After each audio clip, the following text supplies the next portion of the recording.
ಅನ್ನೋದರಲ್ಲಿ 100ಕ್ಕೆ 100 ನಮ್ಮದು ಇವತ್ತೂ ಸಹ ಅದೇ ಸ್ಟ್ಯಾಂಡಲ್ಲಿ ನಾವಿದ್ದೇವೆ. ಮುಂದಿನ ಕಾನೂನು ಹೋರಾಟವನ್ನು ಮಾಡ್ತೇವೆ. ಅಂತಿಮವಾಗಿ ಕಾನೂನು ಹೋರಾಟದಲ್ಲಿ ನಮಗೆ ಜಯ ಆಗುತ್ತೆ. ರಾಜ್ಯಪಾಲರ ಇಲ್ಲೀಗಲ್ ಆರ್ಡರನ್ನು ಕ್ವಾಶ್ ಆಗುತ್ತೆ ಅನ್ನುವಂಥ ಸಂಪೂರ್ಣ ನಂಬಿಕೆ ನಮಗೆ ಇದೆ. ಇವತ್ತು ರಾಜ್ಯಪಾಲರು ಕಚೇರಿ ಆಗಲಿ ಬೇರೆ ಸಾಂವಿಧಾನಿಕ ಸಂಸ್ಥೆಗಳ ಮೇಲೆ BJPಯವರು ನಾನಾ ರೀತಿಯ ಒತ್ತಡಗಳನ್ನು ತರ್ತಾ ಇದ್ದಾರೆ. ಇದೊಂದು ರಾಜಕೀಯ ಸಂಘರ್ಷನೂ ಹೌದು. ಪ್ರಜಾಪ್ರಭುತ್ವವನ್ನು ದಮನ ಮಾಡ್ತಕ್ಕಂಥ ಕೆಲಸ BJPಯವರು ಮಾಡ್ತಾ ಇದ್ದಾರೆ. ಜನಗಳಿಂದ ಚುನಾಯಿತವಾದಂಥ ಸರ್ಕಾರಗಳನ್ನು ಕಿತ್ತಾಕೋದು, ಅವರು ED CBI ಇಂಥ ಸಂಸ್ಥೆಗಳನ್ನ ಉಪಯೋಗಿಸ್ಕೊಂಡು ಸರ್ಕಾರಗಳನ್ನು ಬುಡಮೇಲು ಮಾಡೋದು, ವಿರೋಧ ಪಕ್ಷದ ಸರ್ಕಾರಗಳ ಮುಖ್ಯಮಂತ್ರಿಗಳನ್ನು ಮಂತ್ರಿಗಳನ್ನು ಜೈಲಿಗೆ ಹಾಕೋದು, ಇದೆಲ್ಲ ದೇಶದಲ್ಲಿ ನಮ್ಮ ಕಣ್ಣು ಮುಂದೆ ನಡೀತಾ ಇದೆ. ಅದನ್ನೇ ಅವರು ಕರ್ನಾಟಕದಲ್ಲೂ ಕೂಡ ಪ್ರಯೋಗ ಮಾಡ್ತಾ ಇದ್ದಾರೆ. ಇದರ ವಿರುದ್ಧ ನಾವು ರಾಜಕೀಯವಾಗಿಯೂ ಕೂಡ ಸಂಘರ್ಷ ಮಾಡ್ತೇವೆ.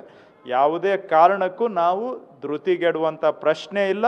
ಇನ್ನಷ್ಟು ವಿಶ್ವಾಸದಿಂದ ಇನ್ನಷ್ಟು ರಾಜಕೀಯವಾಗಿ ನಾವು ಅಗ್ರೆಸಿವ್ ಆಗಿ ಇದನ್ನು ಫೈಟ್ ಮಾಡ್ತೇವೆ. ಈಗ CM ಸಭೆ ಕರೆದಿದ್ದಾರೆ, ಹೇಗೆ ಸರ್ ಹಿರಿಯ ಸಚಿವರ ಸಭೆ? ಇಲ್ಲ ಯಾವುದು ಸದ್ಯಕ್ಕೆ ಏನು ಸಭೆ ಯಾವುದೂ ಇಲ್ಲ. ನೆಕ್ಸ್ಟ್ ಕಾನೂನು ಹೋರಾಟ ಯಾವ ರೀತಿ ಇರುತ್ತೆ ಅಂತ ಸರ್? ಇಲ್ಲ, ನಾವು ತಕ್ಷಣ ಈಗ ಬೆಂಚ್ಗೆ ಅಪೀಲ್ ಫೈಲ್ ಮಾಡ್ತೇವೆ.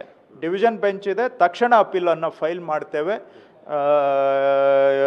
ಮತ್ತು ಡಿವಿಷನ್ ಬೆಂಚ್ ಇದೆ, ಅದರ ಮೇಲೆ ಸುಪ್ರೀಂ ಕೋರ್ಟು ಸಹ ಇದೆ. ಎಲ್ಲ ಹಂತದಲ್ಲಿಯೂ ನಾವು ಕಾನೂನು ಹೋರಾಟಕ್ಕೆ ತಯಾರಿದ್ದೇವೆ. ರಾಷ್ಟ್ರ ಮಟ್ಟದಲ್ಲಿ ಹೋರಾಟ ಮಾಡೋದಕ್ಕೆ ಇಲ್ಲ, ಈಗ ಇದು ನ್ಯಾಯಾಲಯದಲ್ಲಿ ಪ್ರಕರಣ ನಡೀತಾ ಇದೆ. ನ್ಯಾಯಾಲಯದ ಪ್ರಕರಣವನ್ನು ನಾವು ನ್ಯಾಯಾಲಯದಲ್ಲಿ ಹೋರಾಟ ಮಾಡ್ತೇವೆ.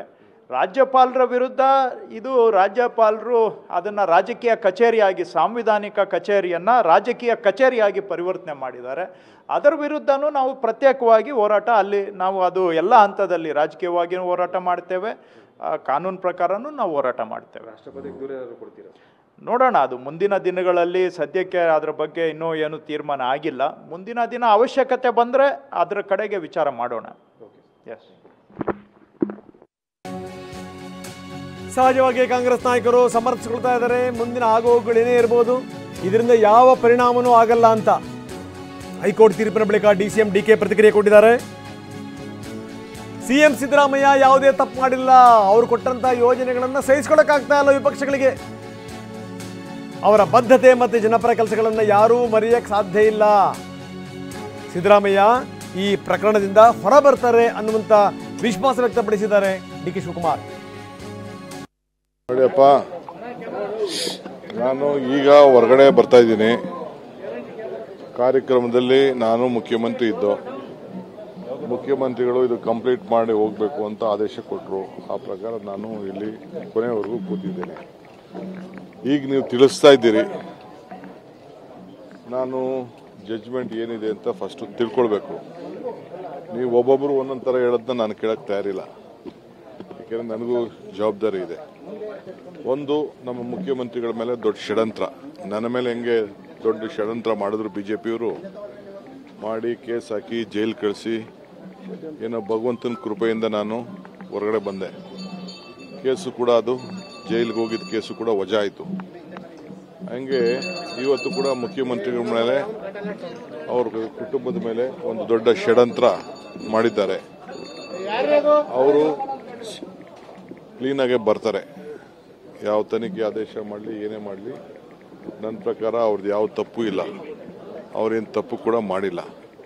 ಸೊ ಮುಖ್ಯಮಂತ್ರಿಗಳ ಏನು ಒಂದು ಬದ್ಧತೆ ಇದೆ, ಆ ಬದ್ಧತೆ ಬಗ್ಗೆ ನಾವು ಅವ್ರ ಜೊತೆ ಇದ್ದೇವೆ. ಅವರು ಮಾಡಿರೋಂಥ ಕಾರ್ಯಕ್ರಮ, ರಾಜ್ಯಕ್ಕೆ ಕೊಟ್ಟಂಥ ಕೊಡುಗೆನ BJPಯವ್ರ ಕೈಲಿ ಸಹಿಸ್ಕೊಳಕ್ಕೆ ಆಗ್ತಾ ಇಲ್ಲ. ಅದಕ್ಕೊಂದು ದೊಡ್ಡ ಷಡ್ಯಂತ್ರ ನಡೀತಾ ಇದೆ. ಇಷ್ಟು ಮಾತ್ರ ಹೇಳ್ತೀನಿ. ಮಿಕ್ಕಿದ ನೀವೆಲ್ಲ ನನಗಿರೋದು ಒಂದೇ ಕಿವಿ.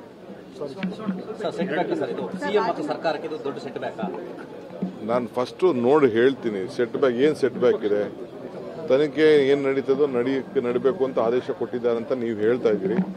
ಅದೇನು ವಿಚಾರ? ಕಾಂಗ್ರೆಸ್ ನಾಯಕರುಗಳು ಸಮರ್ಥನೆ ಮಾಡ್ಕೊಳ್ತಾ ಇದ್ದಾರೆ, ಇದರಿಂದ ಯಾವ ಪರಿಣಾಮವೂ ಕೂಡ ಆಗಲ್ಲ ಅಂತ. ಜೊತೆಗಿರೋ ಅಂದರೆ BJPಯವರು ಹೊಟ್ಟೆವರೇ, ಇವರ ಬೆಳವಣಿಗೆ ಜೊತೆಗೆ ಇವರು ಕೊಟ್ಟಂಥ ಯೋಜನೆಗಳನ್ನು ಸಹಿಸಿಕೊಳ್ಳಿಕ್ಕೆ ಸಾಧ್ಯ ಆಗ್ತಾ ಇಲ್ಲ. ಹೀಗಾಗಿನೇ ಷಡ್ಯಂತ್ರಗಳನ್ನು ರೂಪಿಸ್ತಾ ಇದ್ದಾರೆ ಅಂತ. ಬನ್ನಿ, ರಾಮಲಿಂಗಾರೆಡ್ಡಿ ಮಾತಾಡಿದ್ದಾರೆ, ಏನು ಹೇಳಿದ್ರು ನೋಡೋಣ. ಸರ್ ಹೈಕಮಾಂಡ್ ಏನಾದ್ರು ರಾಜೀನಾಮೆ ಕೇಳಕ್ ಮುಂದಾದ್ರೆ ಹೇಳ್ತೀರಾ ಸರ್ ನೀವು? ಹೈಕಮಾಂಡ್ ರಾಜೀನಾಮೆ ಕೇಳಕ್ ಮುಂದೆ ಹೈಕಮಾಂಡ್ ರಾಜೀನಾಮೆ ಯಾಕೆ ಕೇಳ್ತಾರೆ? ಕೇಳೋದಿಲ್ಲ, ಖಂಡಿತ ಕೇಳೋದು. ಸಿದ್ದರಾಮಯ್ಯ ಪರ ಇದೆ ಸರ್ ಹೈಕಮಾಂಡು ನಮ್ಮ ಇಡೀ ಮಂತ್ರಿಮಂಡಲ, ಇಡೀ ಶಾಸಕಾಂಗ, ಇಡೀ ಕರ್ನಾಟಕ ಕಾಂಗ್ರೆಸ್ ಸಿದ್ದರಾಮಯ್ಯ ಅವ್ರ ಜೊತೆ ಇದೆ. ಮುಖ್ಯಮಂತ್ರಿಗಳು ಏನೂ ತಪ್ಪಿಲ್ಲ ಅಂತ ನಾವು ಹೈಕಮಾಂಡ್ಗೂ ಗೊತ್ತು. ಆದರೆ ಕೆಲವು ಸಂದರ್ಭದಲ್ಲಿ ಈ ರೀತಿ ಮಧ್ಯಮಧ್ಯದಲ್ಲಿ ಕೆಲವು ತೊಂದರೆಗಳು ಬಂದಿದೆ. ಅದರಿಂದ ಅದನ್ನ ಮುಂದೆ ಕಾನೂನು ಹೋರಾಟ ನಾವು ಇದು ರಾಮಲಿಂಗಾರೆಡ್ಡಿ ಅವರು ಮಾತಾಡ್ತಿರುವಂತಹ ಮಾತುಗಳನ್ನು ನಾವು ಕೇಳ್ತಾ ಇದ್ವಿ.